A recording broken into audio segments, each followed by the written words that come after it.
A New Perspective on Justice. It's Wednesday, April 9th, and it is 3:30 p.m. I'm Rachel Fike, and I will be moderating our panel today. I'm a restorative justice practitioner, facilitator, trainer, and lecturer here at CU. And I've had the pleasure of learning from and alongside some of the Colorado-based panelists here today.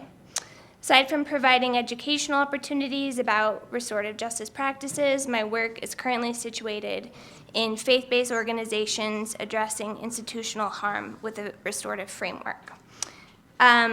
Before we get started, the University of Colorado Boulder, Colorado's flagship university, honors and recognizes the many contributions of Indigenous peoples in our state.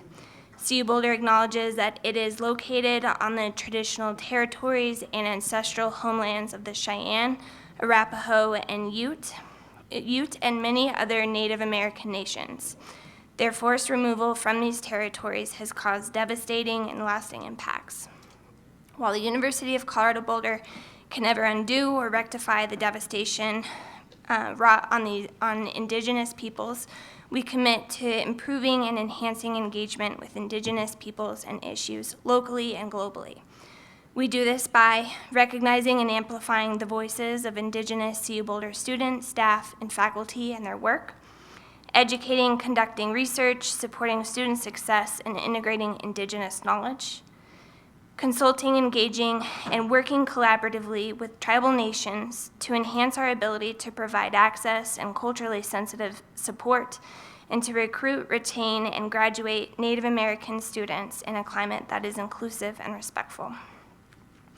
One other thing I'd like to mention is that we want to be sure you get a chance to ask questions.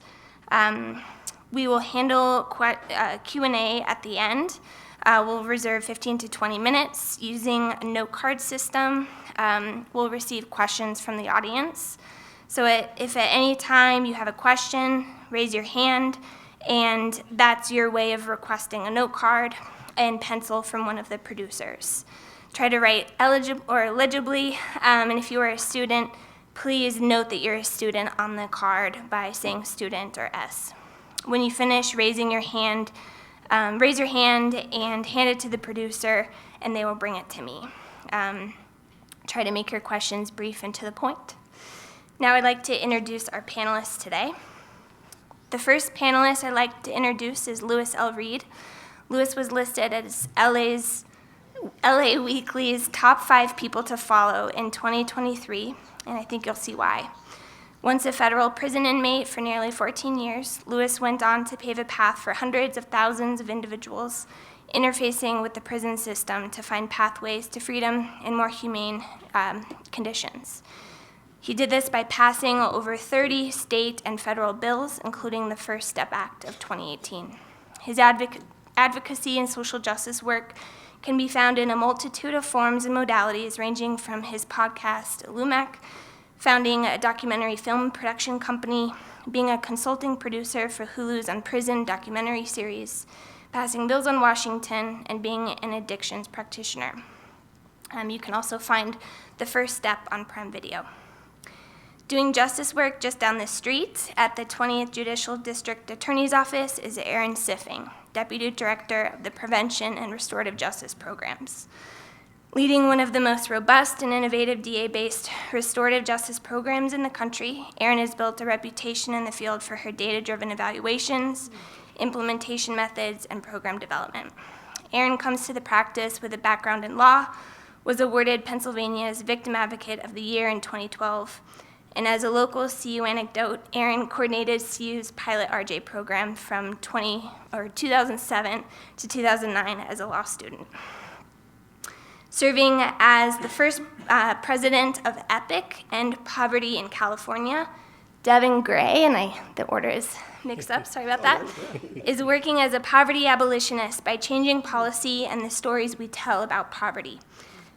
Devon has worked as Beto O'Rourke's presidential campaign as a policy advisor for gun safety and criminal justice reform. He has also been a special advisor for Governor Gavin Newsom's administration. Eric Lee, should you ever have a chance to be in a community circle dialogue led by Eric Lee, you should jump at the chance.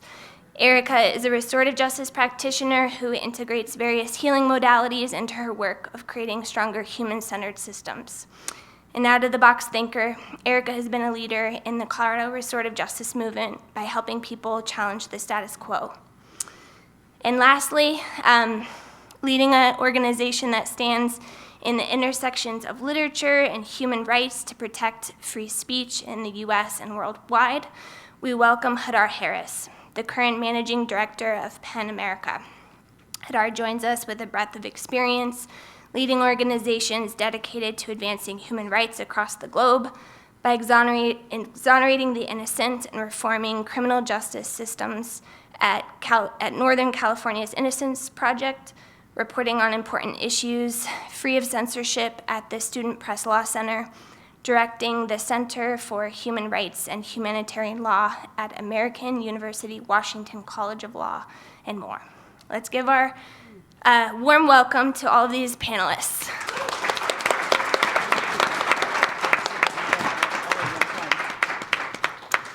All right, we definitely want to hear from your individual experiences and stories.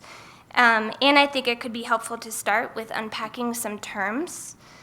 So when you open the boxes of the keywords in our panel's title, crime, punishment, justice, maybe even modern perspectives, what do you find?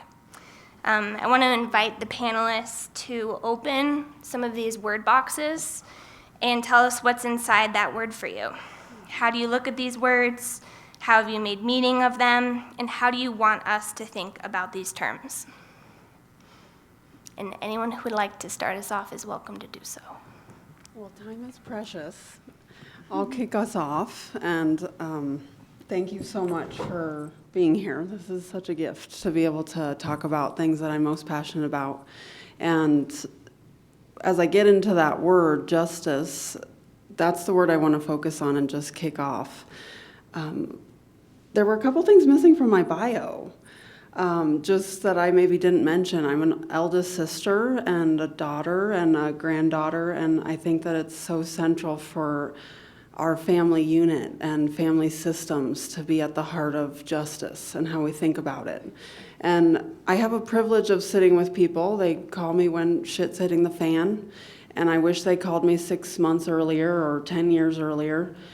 But we do what we can, and then we have tough conversations. And often when I'm asking people what they do want, what they really do want, I end up hearing about everything that they really don't want.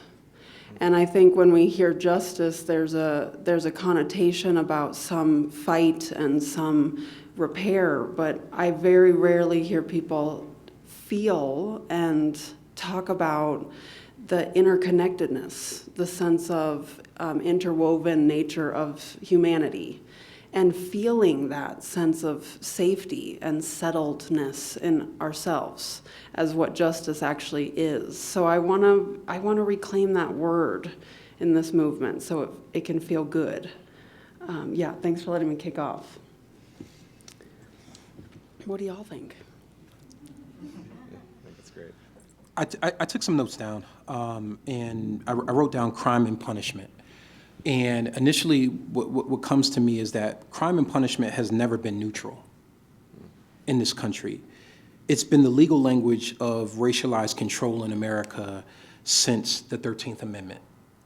And when I think about crime and punishment, coming from a space where both of my parents were incarcerated when I was 5 years old, and I know more people who have either A, been incarcerated, B, been arrested, and or C, a combination of both, than I know who have graduated from high school, let alone have gone into college. I've never experienced justice. I've always experienced crime and punishment. And I think that what we have a tendency to do in this country is I'm trying to say this palatably. we have a tendency to we criminalize issues that are social ills. So in effect, what we do is we apply criminal solutions to social problems. People who have mental illness, people who are experiencing poverty, people who are experiencing homelessness and or the likes thereof. We have a tendency to criminalize those individuals. How do we weaponize our legal system against them? I can tell you, we weaponize our legal system against them as a result of incarcerating them. We can't arrest our way out of our issues. And so when I think about crime and I think about punishment, in my mind, that has always had an inextricable nexus to Black, brown, and poor white communities across this country. But that's just me. No, agreed. It's not just you. It's not just you at all. Thank you, Erica. Thank you, Louis. Anyone else? Devon? Yeah, I can jump in. This is on. There's so much built into all of these words, right? And I think that there are a million ways to take this question. But when I think about the word justice, again, a huge word that carries a lot of weight with it. I think when we think of justice, we think about trying to right wrongs, trying to repair harms. But I think that when we think about the criminal legal system, there's a tension there, right? Because the term justice doesn't apply to people who have been wronged. It's like the state, and you can talk about this from your perspective, obviously, the state's advancing justice on behalf of like a broader body politic, oftentimes to the benefit of folks and oftentimes to the harm of folks. But when I think about what the positive connotation of justice can be, which I think is important to do, is we're trying to have a affirmative vision for the future of what justice can be. I think about the role that justice can play in building trust in the system. And I think that if we're able to have a justice system that is affirming of social trust and a belief that the system is, has the back of both people on both sides of the courtroom, I think it actually enables us to have better conversations around the causes of crime, who punishment actually serves, if anyone, and how we can take that forward towards better policy outcomes for folks. So there's a lot to unpack here, so I'm looking forward to diving in a little bit deeper as well. Anyone else? Sure, I'll go. Yes, to everything that everybody has already said. I'll tell you, I'm sitting here and I've thought a lot about crime and punishment and justice in a variety of different ways.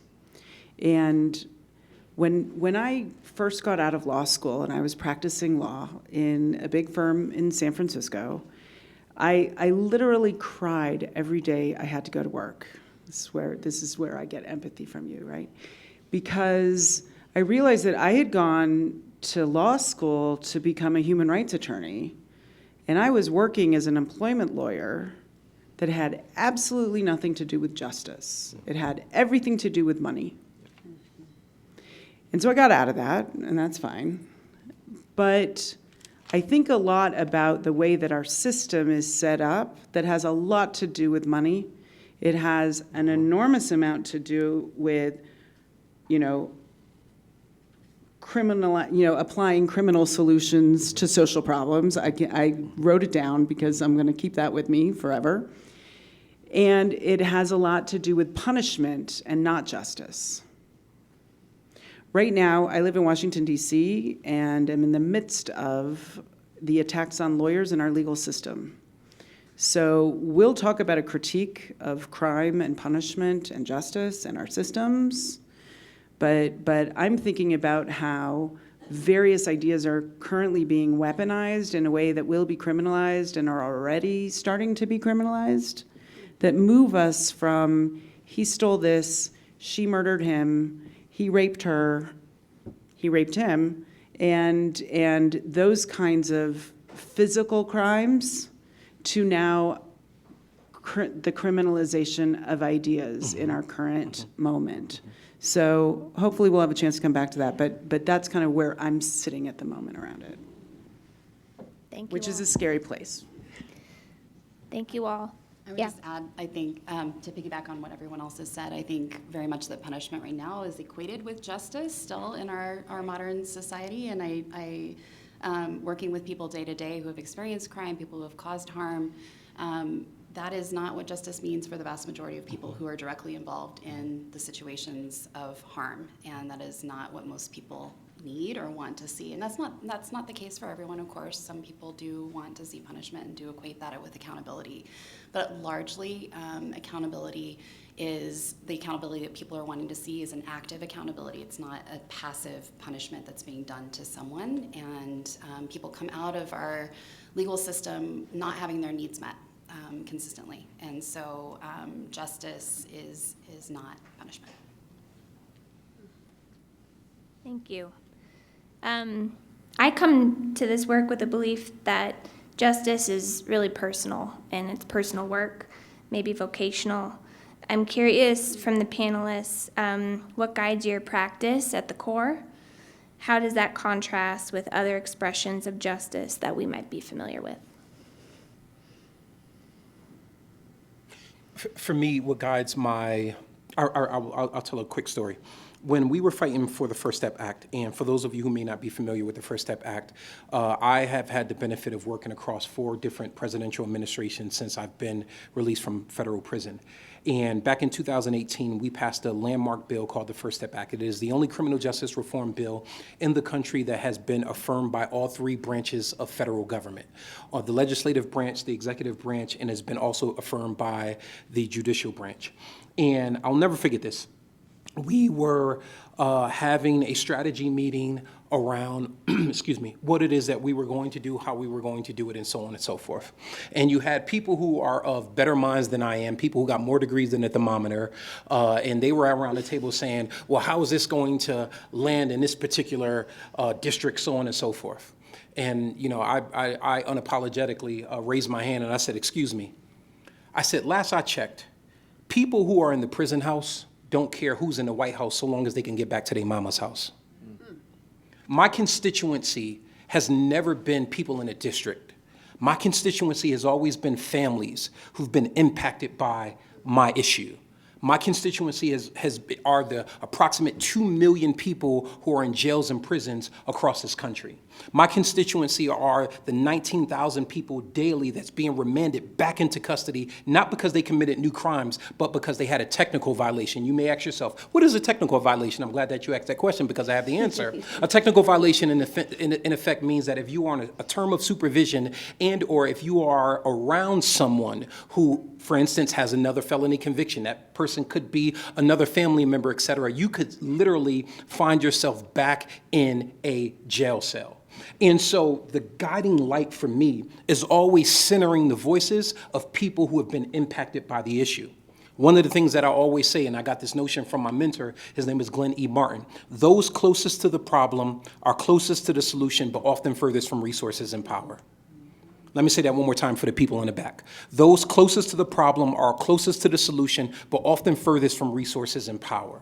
And what we need to do, thank you. I got one single clap in the background. That's my amen corner over there. But what we need to do, and what I'm committed to doing, is bridging that gap. And so when I think about the folks who are my center of gravity, it's always those people who have been impacted by the issue. Let me say this as a PS before I pass to my distinguished colleague as well. During the 14 years that I was incarcerated, I never met an inmate. I never met an ex-con. I never met a convict. I never met a prisoner. I met mothers, I met brothers, I met sisters, I met people who had aspirations and dreams. I met people with genius. But I never met any of the pejoratives that the system, the racialized system, has tried to assign to people who have been convicted of offenses. I'm done.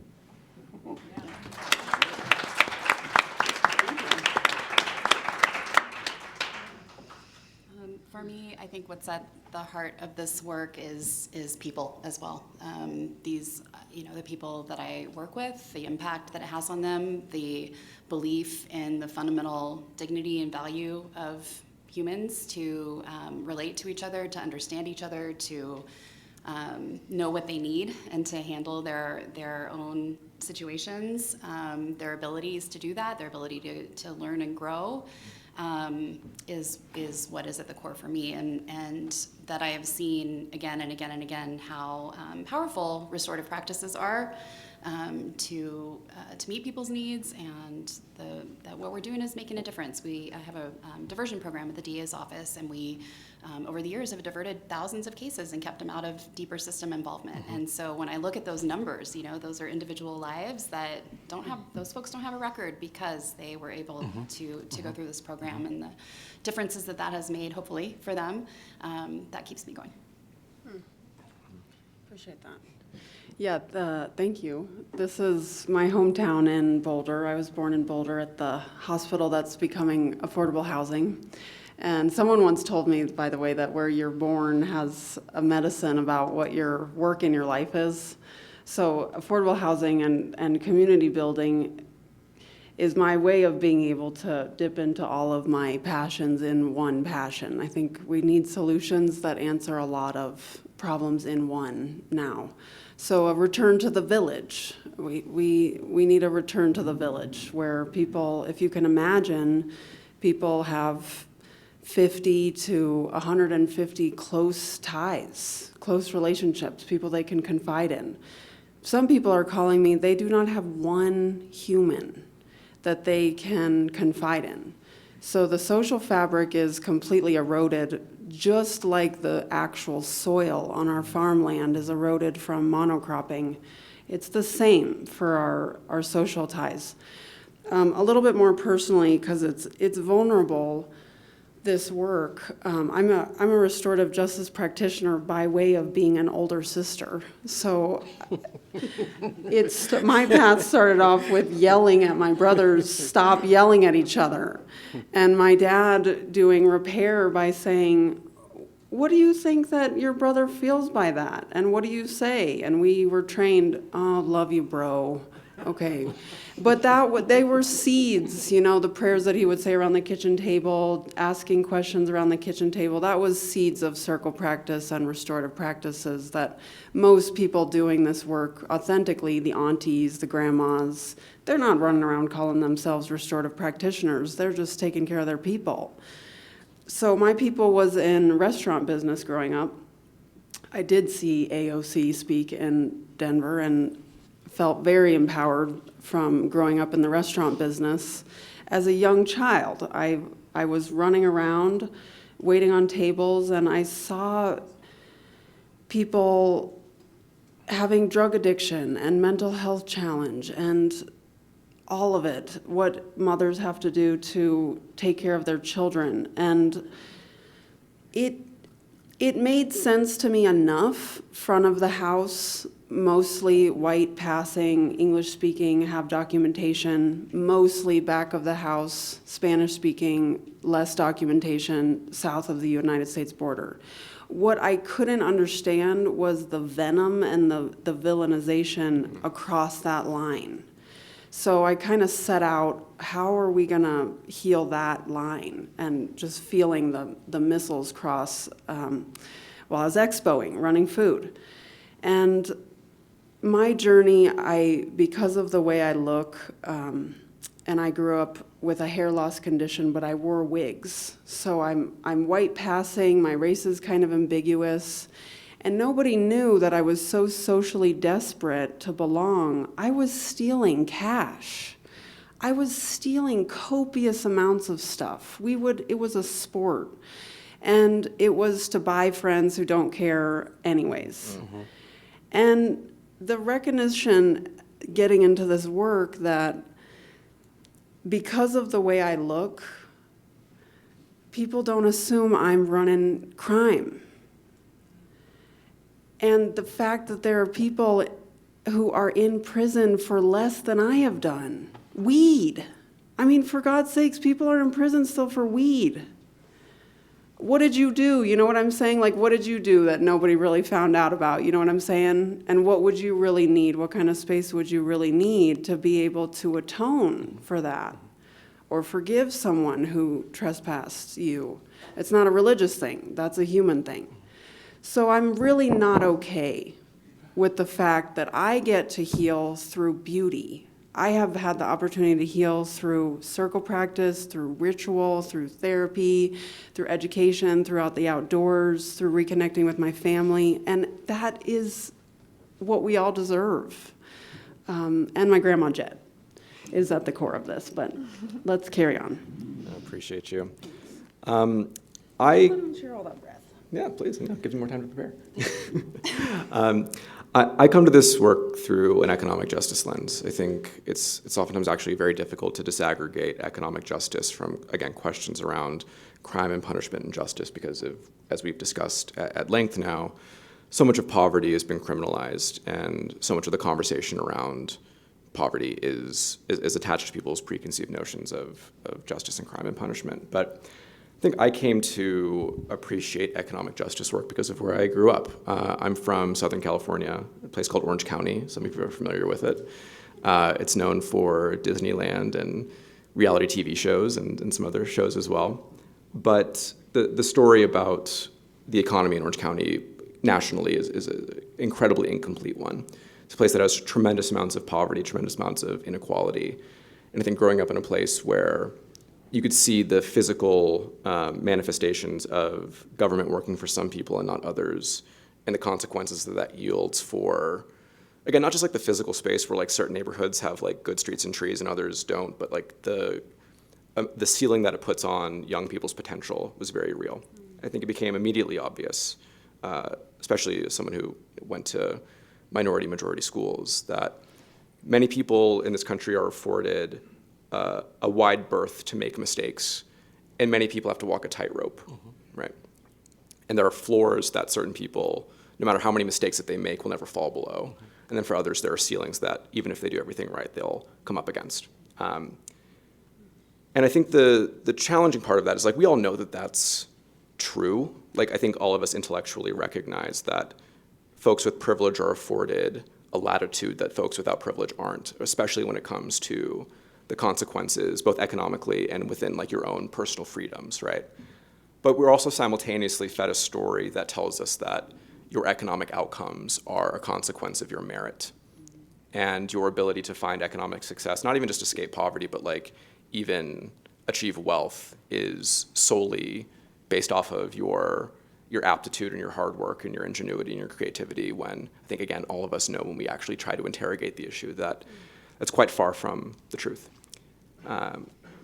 So it's personal, right? Like you experience it yourself, but you also see so many people with so much genius come up against those barriers and make the same kinds of mistakes that kids that are afforded more latitude make, 10 times over, but you make one mistake and you're sort of off the rope entirely. I've seen it in my own family where I'm the youngest of 4 brothers. 2 of us have really prestigious advanced degrees, and my oldest brother is incarcerated, right? And it just goes to show that, like, given the high stakes and the lack of safety net that exists in this country, in order to be able to walk the tightrope from 0 to 18 to 25 to adulthood, you sort of have to be a bit of an acrobat. Like, you have to have really good balance. But there's a lot of wins in this country too, right? So the work's very personal.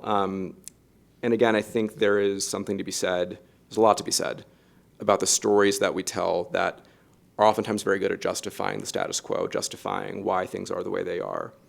And I don't think until we interrogate those stories and try to tell a different one and a different vision for the future, will we be able to actually make substantive policy changes that address the structures that make the types of poverty and criminalization of poverty an inevitability for millions and millions of people in this country.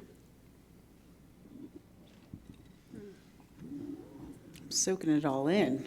I'm like, I'm not sure what I've got to say. I know that I really appreciate what everybody has shared. I think that broadly, as I think about these themes, I sort of come to it from the place of where I personally come to pretty much everything, which is this deep belief that, as hokey as it is, comes from the first article of the Universal Declaration of Human Rights, which says that all human beings are born free and equal in dignity and rights. Let me repeat it again. All human beings are born free and equal in dignity and rights. My deep belief is that if we truly, and the United States has adopted the Universal Declaration of Human Rights, every country in the world has. But if we truly put that into practice, if we used that as the frame for our laws, for our policies, for the way we interacted with the person who takes the trash out and the person who is behind the counter as well as in front of the counter, our world would look so different. And it's not about crime, and it's not about punishment, and it is definitely not about justice. It is about that inherent dignity that every human being has by virtue of being human. The theme of this panel is about crime, punishment, and justice, and just that frame dehumanizes the question, right? We've taken people out of the equation here. And so as I have to remind myself, but it's a hard practice, right?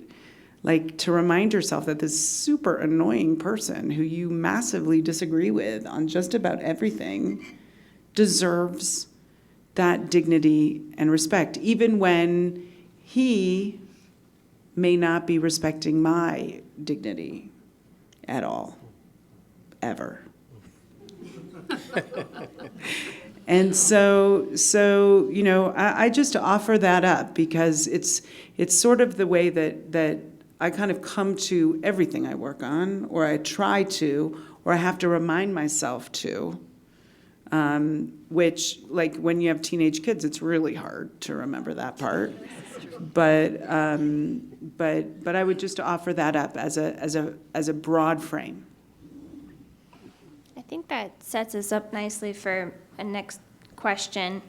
I'm curious, like, when you get pushback and opposition to your work, and either maybe it's the context of your work or an expression of justice that you move through your work with, what does the pushback look like?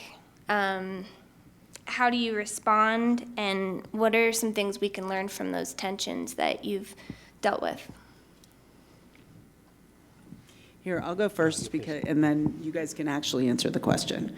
I'll give you a second to think about it. So listen, I'm a human rights attorney, right? So I say human rights attorneys are the most optimistic people in the world, because all we do is basically bang our head against the wall on this side, and then we bang our head against the wall on that side. Then we bang our head against the wall in the front. And we keep going because we actually think that we can change things and make it better. And that we personally can do that, even right now, right? So if, like, working on human rights issues, you fail all the time, all the time. And it continues to baffle me after all of these years of doing this work, which now I get to say, like, I'm so old and I've done this work for so long. Why?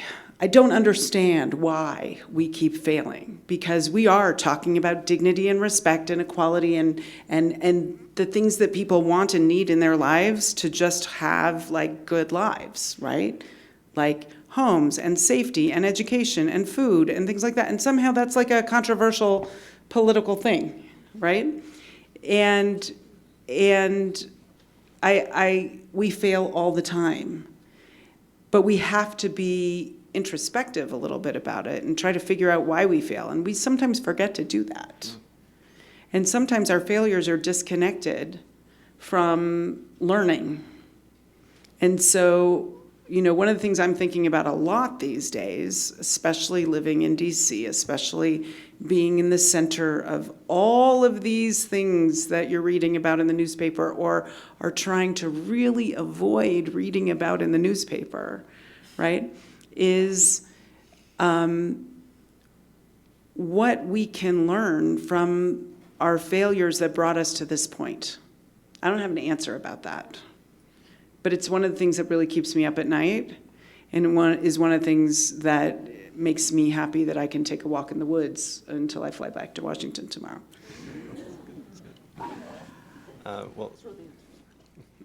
Thank you for persisting even in the face of constant failure. I mean, it's relatable.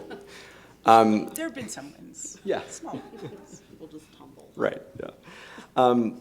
As a poverty abolitionist, we try to really interrogate the question of why we fail as much as we do, because We fail together. yes. And misery does love company, I think. But, in California, we have a gargantuan economy. We have immense amounts of wealth. We have the 5th largest GDP in the entire world. It approaches $4 trillion. More billionaires in California than any country in the world, aside from the rest of the US and China. Dynamic and diverse industries from Silicon Valley to agriculture to aerospace to, name everything exists in California. It is a country in and of itself. And yet, year after year, my home state has the highest poverty rate of any state in the country when you take into account cost of living. And again, it's not that we don't have intellectual capital. We have arguably the best public universities in the world in California. We have, like I mentioned, the financial capital. And we have the political capital, at least on paper, which I think is actually the hardest thing to accrue. Like supermajorities of Democrats in both chambers of the legislature, every statewide elected official is a Democrat, vast majority of big city mayors are Democrats. All these folks say poverty is bad, we should get rid of it. And yet, again, the reality is the reality for people on the ground. So we try to figure, we know what the solutions are. Like if you give people money and make things cheaper, poverty goes away. Like that sounds like an oversimplification, but it's basically true, right? So we know what the right policy levers are. And what is actually stopping us from having more success is the pushback. And the pushback is based on outdated stories and tropes and narratives that folks are able to use to explain why people are poor, why poverty exists writ large, and why it exists for certain folks and not others. These are tropes that you all will be familiar with. They're, as American as apple pie. It's the bootstraps mythology, the idea that, anyone, no matter their station in life, can just pick themselves up and dust themselves off and find economic success. Or a related trope that tells people that, like I mentioned earlier, that folks' economic circumstances are a product of their morality, the choices that they make, the judgment that they have, right? And again, it's laughable, right? But when you think about it, it's laughable, and yet it is so deeply embedded into the collective psyche, it's almost second nature. And a third one that I think a lot about, which I think in some ways has been the most difficult to overcome in California, because those first two, we laugh at them, I think in progressive circles, that's it's a little bit uncouth to say that, right? There's a social consequence to expressing those beliefs, even if people deep down believe them. But the one that I think is actually very dangerous is a belief that no matter how much we spend on safety net programs or anti-poverty programs and job training and education, there will always be some percentage of the population that exists in poverty. And therefore, the logic would conclude there's diminishing returns on spending for it because it's always going to be some percentage of folks who are living below a certain standard of living, and therefore we shouldn't invest in them because it's just always going to be there. I think from my perch, that's a view that we have to fundamentally reject. And we have to reject it not just because I think it reflects a failure of imagination for the future, but it also sort of flies in the face of, I think, really compelling evidence that shows that we can make huge strides on lifting people out of poverty with a couple of programs. In the first couple of years of the Biden administration, through the American Rescue Plan and the expanded child tax credit, we cut child poverty in half overnight. And then when we didn't renew it the following year, frankly because Senate Republicans and Joe Manchin killed it because they were on the record saying this, they thought people were using the money that government was giving them for drugs and alcohol, despite there was plenty of evidence to the contrary on that. We then saw the following year the single largest one-year increase in poverty in American history, and 3 million children being put back into poverty when they weren't previously. So we know that there are policy levers that can make huge strides on the poverty front, and yet again, we still have to combat this pushback that tells us, well, we live in a capitalist world, you can't save everyone. Eventually, it's going to come down to people's choices. We kind of fall back into those tropes, even if people concede that, yeah, we can make differences on the margins. We can't get all the way there. But I think we have to push back and say we can get all the way there because we've gotten pretty far with the tools that we have already at our disposal. Everything's a choice. Yeah, poverty is a policy choice, right? That is That is our mantra as an organization. Poverty is a policy choice. It's not a consequence of individual failings. It's a consequence of systems and structures and choices that have been made over many years, and sometimes singular choices that, again, make poverty inevitable rather than the consequence of individual failings. Y'all are giving me a lot to think about, because it really is both and, this profound paradox, and to hold what practice and policy simultaneously, for me, is where I feel the limits of my mind. Just because of my background growing up with people that had every resource and were miserable, and the impoverished mind, I grapple. I want to keep my share succinct to my mentor's advisement around trying out being succinct and talk about resistance, so that I want to make sure we hear from you all and can ask questions. So for resistance, can we just stand up? I just want to put this into a practice.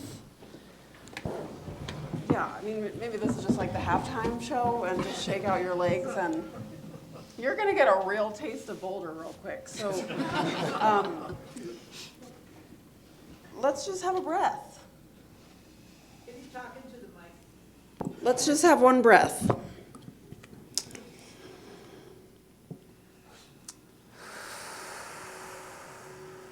And on your next one, just see if you can hear your neighbor's breath.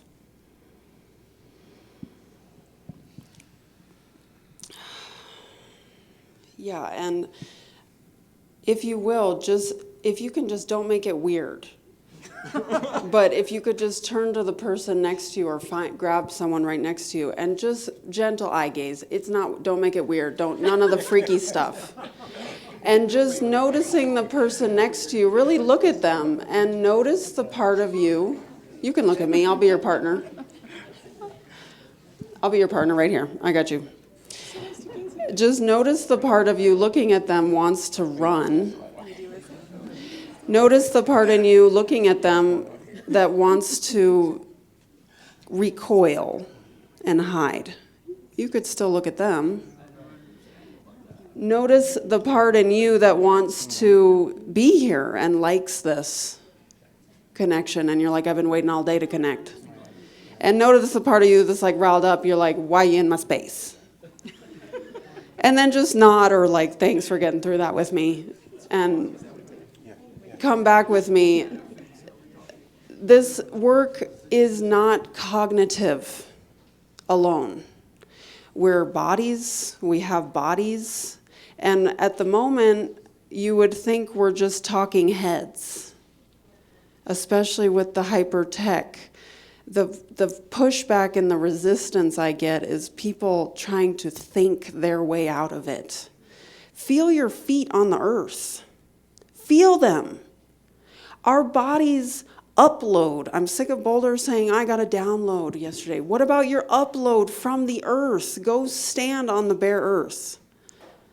She will tell you.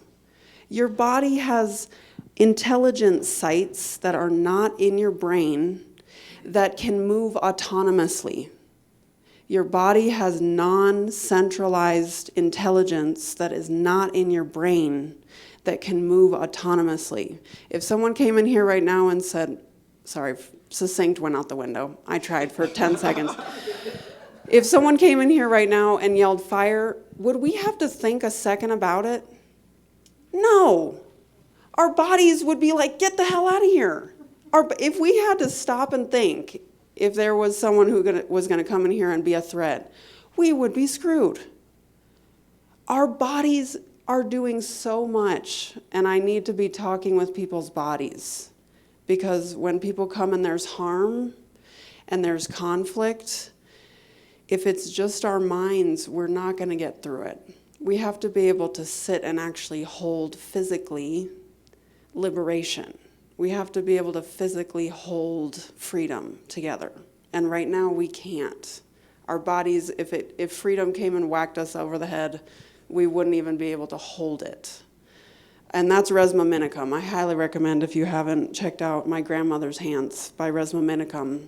how we heal racialized trauma in our body, please do. You may be seated.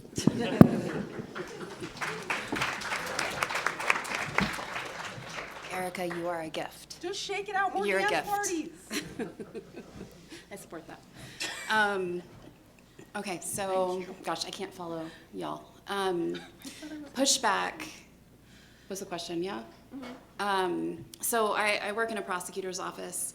I'm an attorney. I've never prosecuted a case. I've diverted a lot of cases.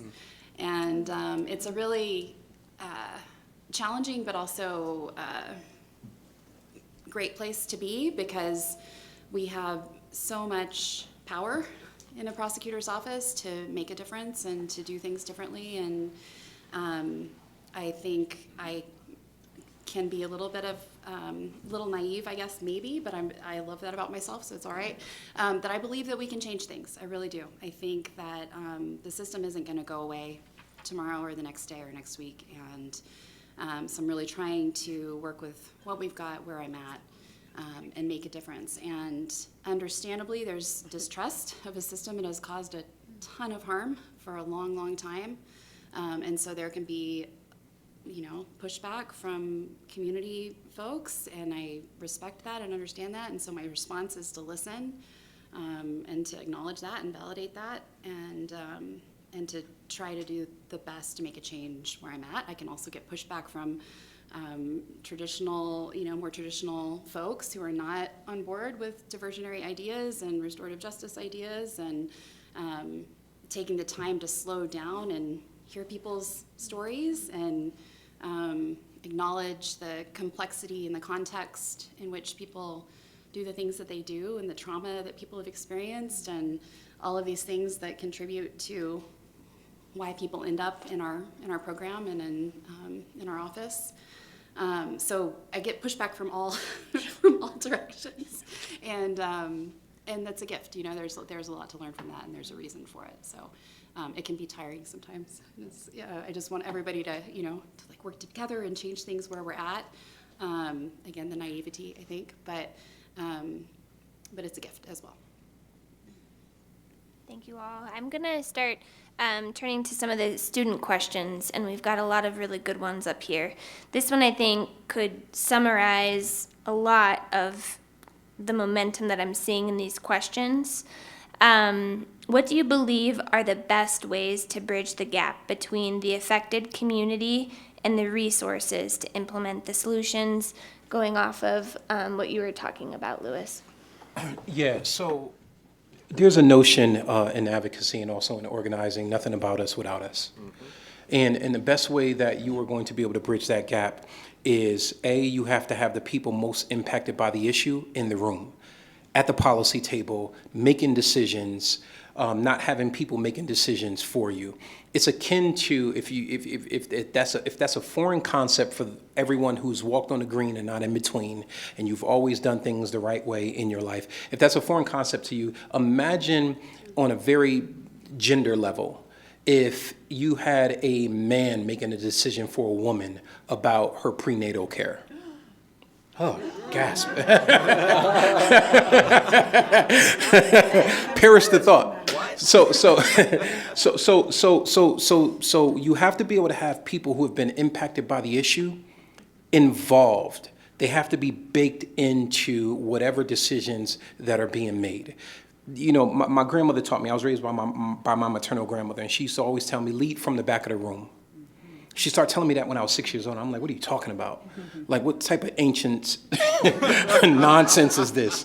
But in effect, what that means is that if you are going to stand in solidarity, if you are going to support an issue and or a demographic that you may not necessarily be directly affected by, but you are a sympathizer and or empathizer with, lead from the back of the room. If you have resources and it's not your jam to get your hands dirty, et cetera, deploy those resources for those people who have been directly impacted by the issue. That's what I'll say. Let me also mention this as well. Going to Devon's point, the notion around dollars. We spend $80 billion annually, $80 billion with a B, in the United States of America on incarceration. That's everything from policing to corrections. These are your tax dollars. I think that we really need to understand that. These are your tax dollars. I also want to drop this on you as well. The criminal justice system is the only institution in the government that we reward for failure. Think about that. It's the only institution in government that we reward for failure. If Rachel gets arrested today and she comes back tomorrow with Erin, don't you know that there is going to be projections and forecasts into the next fiscal year on how much money people need because based off of today's intakes, arrests, so on and so forth. We need to change that model. We need to start having wardens. We need to start having police chiefs. We need to start having prosecutors, et cetera. Rather than how many people they can lock up and put away, we need to start having incentivizing how many people can you keep out of prison. That's the work that Erin is doing. That's right, that's right. And so when you look at this from a sheer numbers perspective, it's absolutely asinine that we are, in effect, incentivizing our government institutions and rewarding them for failure.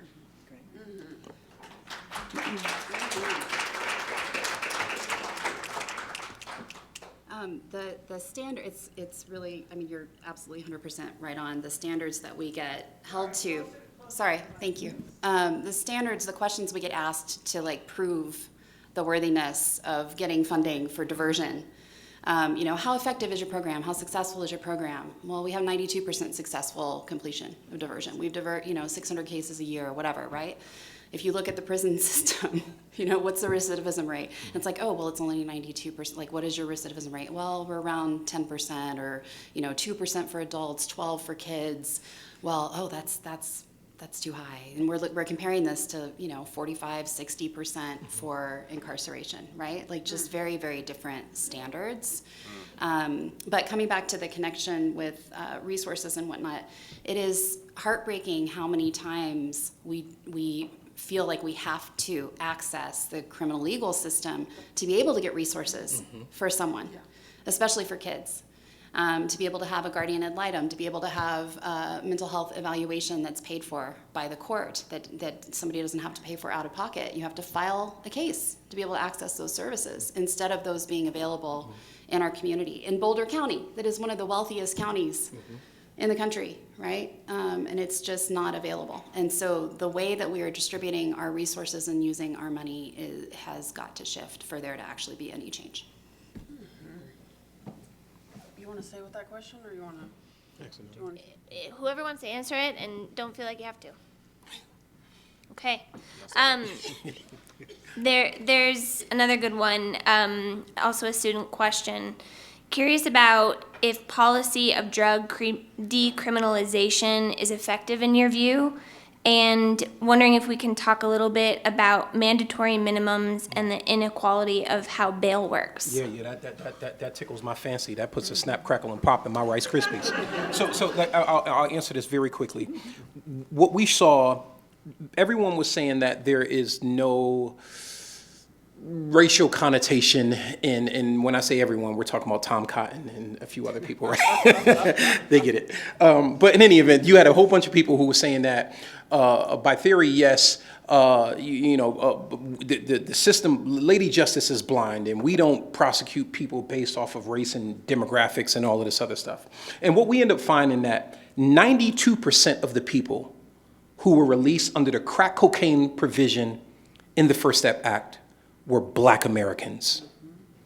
92% of the people who got released under the crack cocaine provision were Black Americans.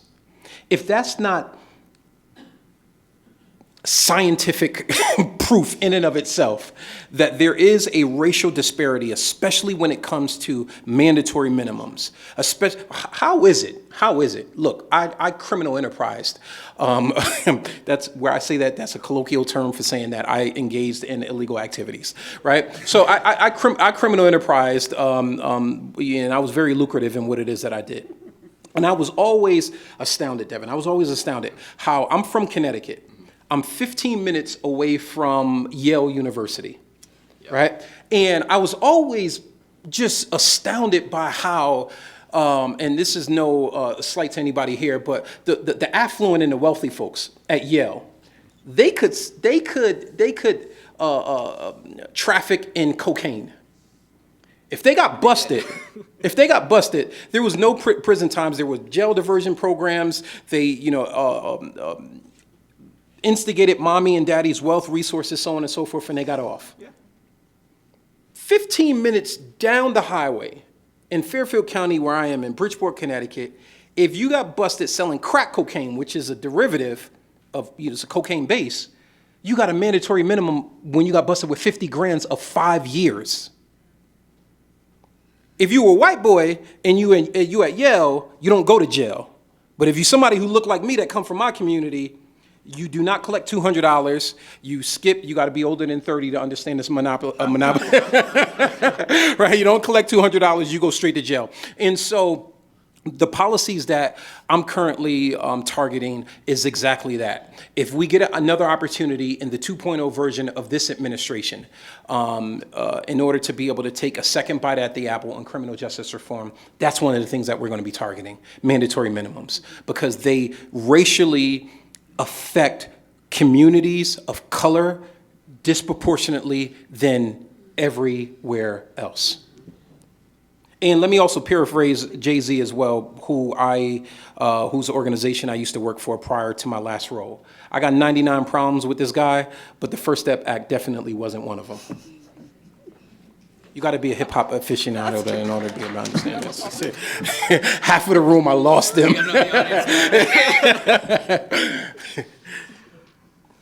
Anyone else want to take up that question? I think that was the full answer.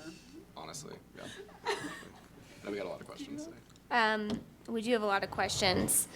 So folks, here's the questions. For someone feeling somewhat without a compass, and there are many questions here that are centered around like, what can I do? But where do you see opportunities for reform and change? Where is your focus and attention right now in terms of action? And one that kind of marries this question, like, at your most optimistic, what is your view or vision of the U.S. criminal justice system in 50 years? Just giving options. Devon looks like he's going to be like 35 in 50 years. So. I wish. I'll take the first part of that because I think the answers for like what we do, I think extend kind of beyond issue area. I think a lot of them are sort of overlapped. I think a lot about how we build power at the local level, because I think power is necessary to be able to enact any sort of structural change, but it's not just political power, it's like cultural power and community power. And I think it's actually been a theme of a lot of the conversations we've been having at this conference over the last couple of days, where I think we all feel this, we are incredibly atomized as a society these days. We feel very isolated, very far apart. I think the supercomputers in all of our pockets tend to exacerbate that sense. But I do think that there is power and strength to be found in community building and coming together, not even for a single cause, but for a common cause where we're trying to create a better future for ourselves in our own backyards and in other places too, but I think we have to start where we are. So again, whether it's economic justice, here in Boulder, where folks kind of realize, wait a second, like this is actually a really expensive place to live, and there's a lot of walls built around our prosperity here. What can we do locally to organize to make sure that folks at all income levels can find a home here? Like that's sort of the muscle memory that we have to build at the local level to then be able to tackle a lot of issues and structural issues that go even higher than just like the purview of local government. So I find hope in that. I think I find power and strength and a lot of energy in local organizing and the power building work that comes into that. And I think, frankly, the ecosystem of a college town is in many ways like a uniquely ripe place to engage in that kind of work. So, and there's obviously, as we know this is a very affluent place that comes with policy challenges too, and there's no shortage of ways for folks to dive in. So I think whether it's criminal justice reform, whether it's economic justice reform, or marrying those two together for a more prosperous collective for everyone, I think there are definitely opportunities to build power locally. So I'm gonna kind of jump off of that, right? Eleanor Roosevelt said, human rights begins in small places, close to home. So as Devon said, right? It's interesting to me that at every panel that I've spoken on while I've been here, whether it was oligarchs or pendulums of power or this panel, everyone has asked, what can we do? Right? And so some of those other panels were really huge global dynamic things, and some of the discussions are like, what do we do right here? And each of you has the opportunity to be a multiplier and to be a person that creates change. Because change is choice, right? Policy is choice. We're in a moment where the politics of fear is dividing us and doing a really hell of a job to divide us, right? And so the vision of what we want to see, the world, the change we want to be, right, is up to us to make that happen. But looking at those small places close to home is where that starts. And that's where we start to build community. And that's where, you know, I'm so grateful to Erica in grounding us with our family and our community, because that's where so much of this starts, and that's where so much of this also ends. Because it brings us all the way back around, right?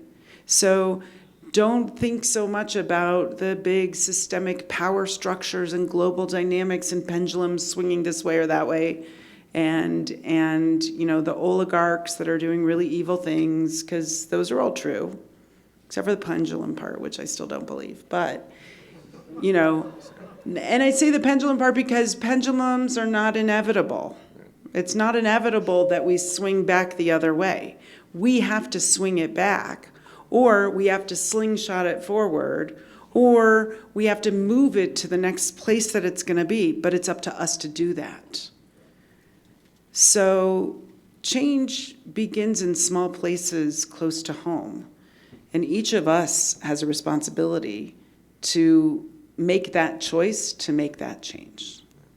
I just want to piggyback on one thing there, because I loved everything. That was like such a good ending. No, like, thanks. This better be good, right? Yeah, better be really good. You know, there's the king quote that the moral arc of the universe is long, but it bends towards justice, right? But like, I think we all know that that's like an incomplete sentence. Like, we are the ones that bend the arc. It doesn't naturally bend towards justice. Like, we have to be the ones who are jumping on it to make sure that it does bend in the way that we want it to. So, yeah, co-sign to everything. That was good. I think I just cleared the bar, maybe. Yeah. I'm going to ask again, just do you want to stay on that one? If you'd like to. Yeah. Do you want to go, Erica? That one? Yeah, there's a couple questions just kind of blending. I'm still a little bit on the one about resources. Uh-huh.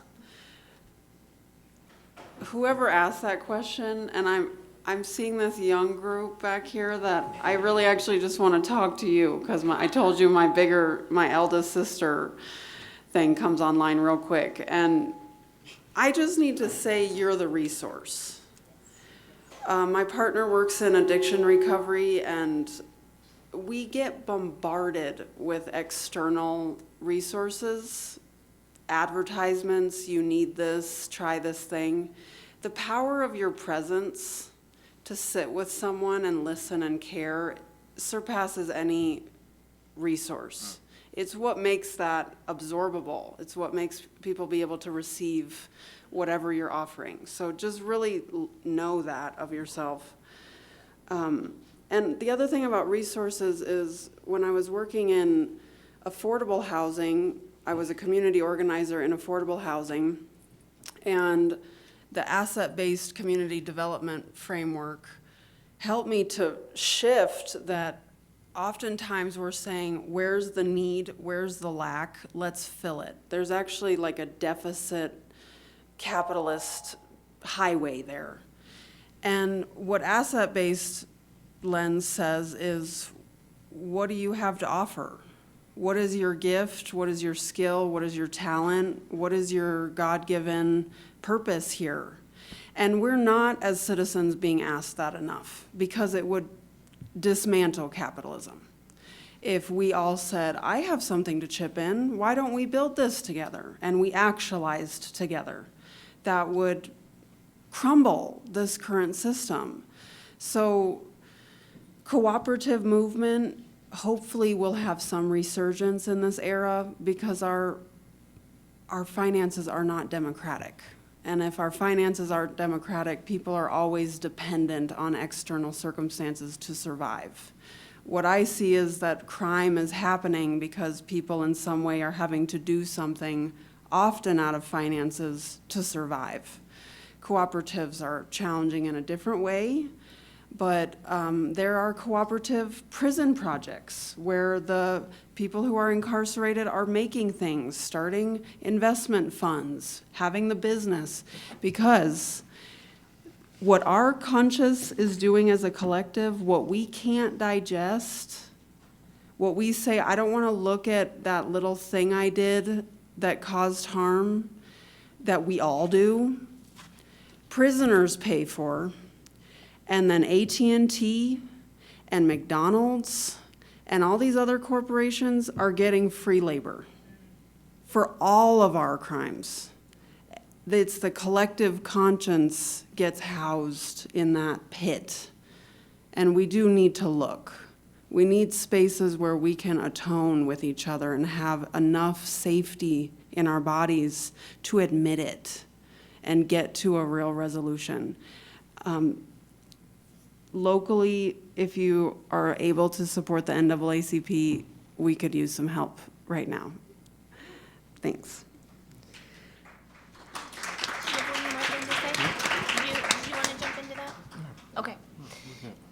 We have 2 minutes left, so I'd like to just give an opportunity to the panel to, in a very restorative justice fashion, end with a word that's resonating from our conversation that maybe summarizes where the energy has been in our conversation or summarizes what you're taking away.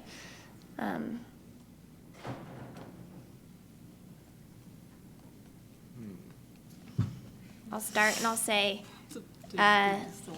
grounded.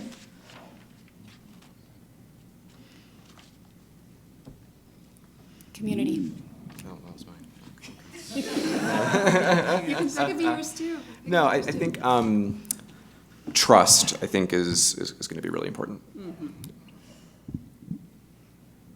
This is what takes us forward.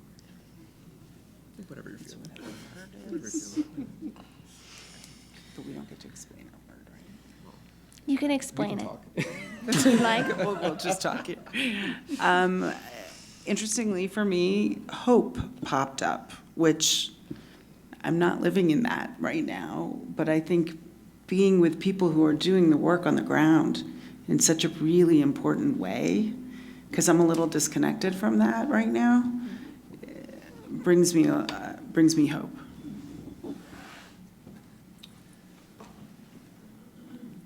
I just want to say, feel together. Let's really do it. Let's have spaces that we can really be together and commune and relate.